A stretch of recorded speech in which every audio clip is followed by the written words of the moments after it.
Okay, we're going to move now from gold into uranium. We're going to be joined by Baselode Energy's CEO and President, James Sykes. Now, Baselode is a uranium exploration company in the world-class Athabasca Basin in northern Saskatchewan.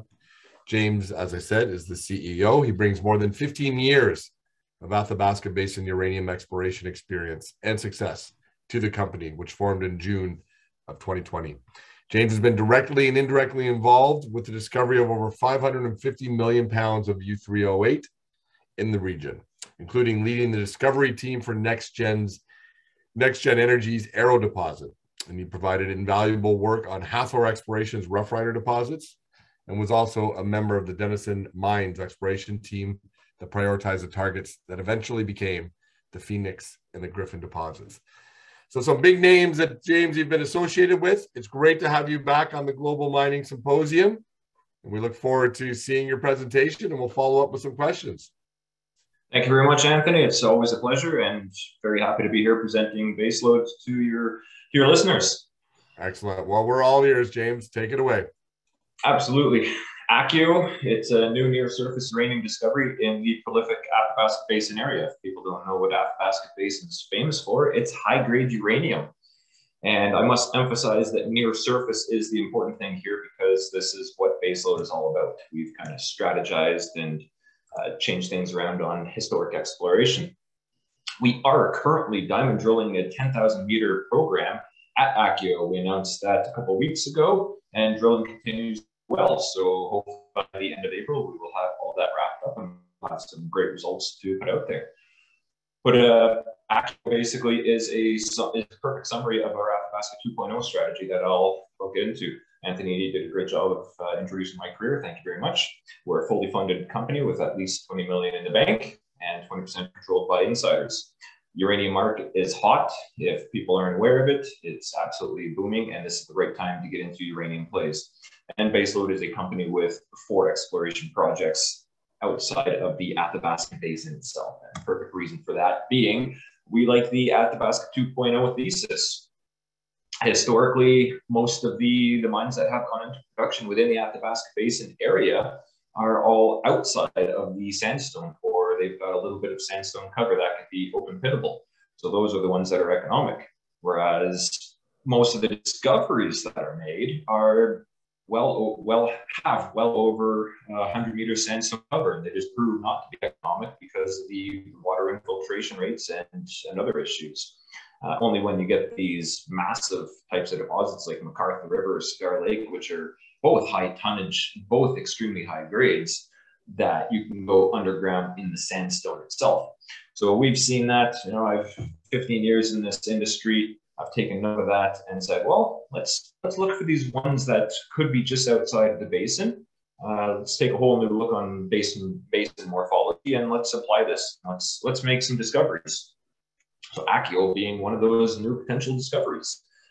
We drilled 4 holes last year, made the announcement September 29th that we did intersect mineralization. We have confirmed that with assays. Discovery drill hole intersected 15.5 meters at 0.13% U3O8.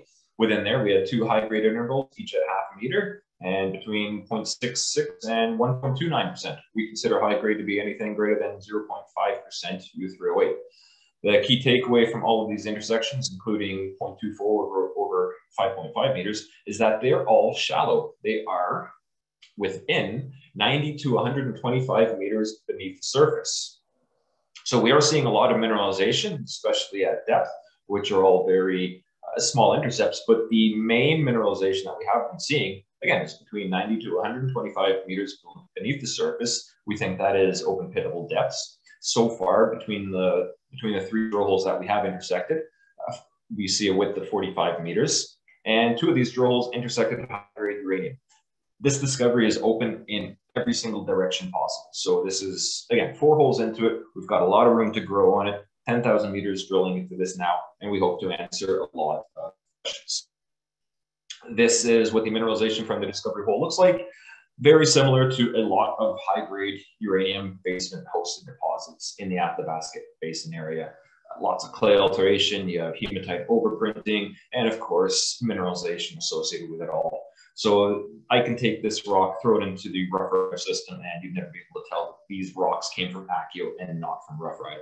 Rough Rider in its entirety, with J-Zone included, is about 100 million pound system. So when we see that and core like this, when you do see high grade, you see uranium in the core itself, that's exciting. This is what you want to find, and this is how you grow these deposits.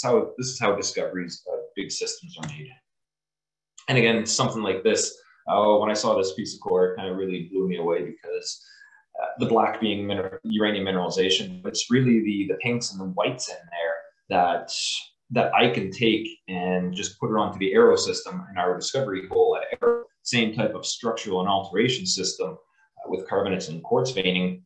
So, with that discovery hole at Arrow, we were about 100 to 200 meters away from the extremely high grade. Are we that close with this hole? Is that what we're seeing with the same type of alteration here, the same type of structural elements? I really hope so, and that's what we're gunning for. The other note about Accio is that we do have sandstone.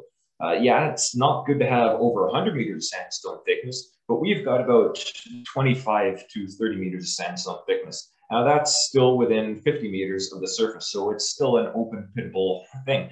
Now, why is this important? Because it provides us with unconformity mineralization potential. Historically, unconformity is the best place to find uranium mineralization. It's the most prevalent, but it's also the highest grade concentrations of uranium that you typically find. So having the sandstone here overlying Accio does provide us with the potential for making unconformity mineralization discoveries. And if we can do that, we are very hopeful that this can turn into something not just basement hosted, but something even nearer to surface and with potentially higher grades. The infrastructure is sound where we are. We're between two highways, one of which is we're about 30 kilometers east of the highway and power line that supplies the Key Lake Mill and McArthur River mines. We're about 70 kilometers northeast from the Key Lake Mill. There's an old haul road that serviced Key Lake back in the 70s that runs right through the project.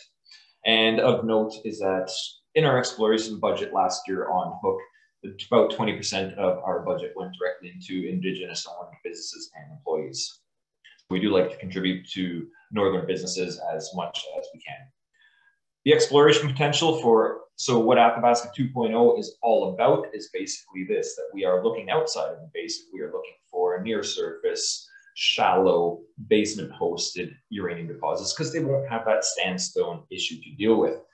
And if you see where all of the mines have been in the past, again, except for Scar Lake and McArthur River, they have been at that sandstone edge, or they have been pretty far outside of the basin itself, especially Uranium City. So when you consider how far Uranium City is from the edge of the sandstone, well, that basically the Shadow and Catharsis projects can fit into that model as well.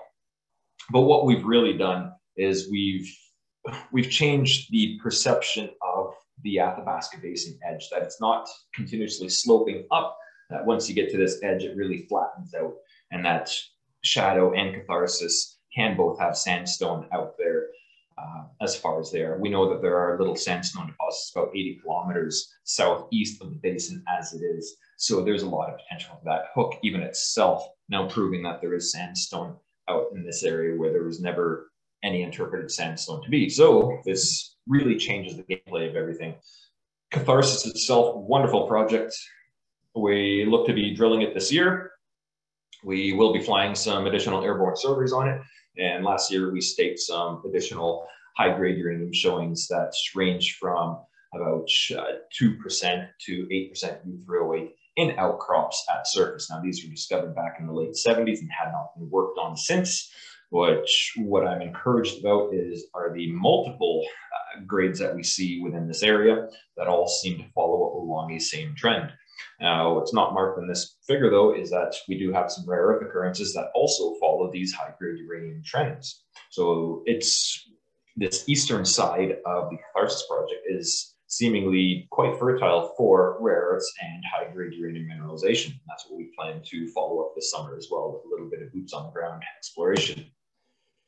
First project within our portfolio was the Shadow project. We love this project for a lot of its technical aspects of it, that we think there's a lot of mineralization potential here, and 3 main target areas, all named after uranium deposits that are quite significant. The reason why they are is because the geophysical characteristics that we see on the Shadow project are basically very similar to identical to what we see with these other uranium deposits. So a lot of potential on Shadow, and we hope to be able to explore this project as well in the future. So what's in store for the rest of this year? Again, we're drilling Accio right now, 10,000 meter program. We built a camp on site, so we're good to go for the summertime as well. Going back into Accio for the summertime, we'll be looking at a minimum of 10,000 meters, potentially up to an additional 30,000 meters. But we also want to explore the rest of the Hook project. There's a lot of anomalies that we were not able to chase. So with a small little program, 2,500 meters, we think we can make some more discoveries out there. But also Catharsis being the project that it is, we think there's a lot of potential on there as well, as we're seeing similar geophysical anomalies that led to the Accio discovery on Catharsis. So we think that there's huge potential on this project. We will be flying some geophysical surveys over the rest of our projects and doing some ground reconnaissance mapping. If everything pans out well for Accio, after 40,000 meters, that should give us at least 100 drill holes, and we feel that is sufficient information to at least start an NI 43-101 mineral resource calculation by the end of the year. So we will see how everything pans out after all of the drilling. Currently about 77 million shares outstanding, got a number of warrants and options as well. Share price about 66 cents. If you notice on the graph on the right-hand side, our share price is basically at pre-discovery levels. So with Accio already showing high-grade uranium mineralization after 4 drill holes, we're pretty confident that what we will see this winter will be far more successful. And this is the most opportune time to get into Baselode as it is. As you can see here, the share price doubled after the discovery, and we think we can go a lot higher. 20 million in the bank, 17% held by insiders. Absolutely fantastic share structure, and we're ready to just roll with it. We are part of the OR group of companies, very successful group with technical and financial expertise, with a lot of success in a number of these companies as well. So we do plan to deliver some shareholder value, basically with advancing Accio, but also making discoveries on our projects. We are outside the box thinkers, and we think that we will be able to find the next mineable deposit. And the uranium market's hot. This is who we are. That's Baselode Energy. Excellent, James. Thank you very much. Just time for one. We are over, but we have a question here. Are graphitic gneisses the only host of uranium and basement rocks? No, graphitic gneiss are not the only host of basement mineralization. That's what we are. That's what basically we're working with, and also trying to prove that you don't need graphite all the time. Great. And maybe, James, just hit upon just quickly, you have such a great track record in the Athabasca Basin. What are some of the takeaways from that past experience there as they're applying to Accio and Hook? Oh, the system is huge. This plumbing system is by far one of the biggest I've ever seen, but seeing the amount of alteration and the right types of alteration is very exciting. I would be surprised if this does not lead into something big. Everything is there. All of the right elements are there. And that's the exciting part, moving Accio forward. Excellent. And I like the timing of you being on the show. As you pointed to, this might be a nice entry point for investors looking to get into the uranium space. Fantastic, James. Thank you so much for joining us once again. We wish you all the success in the coming year. Thank you very much. Take care. Bye-bye.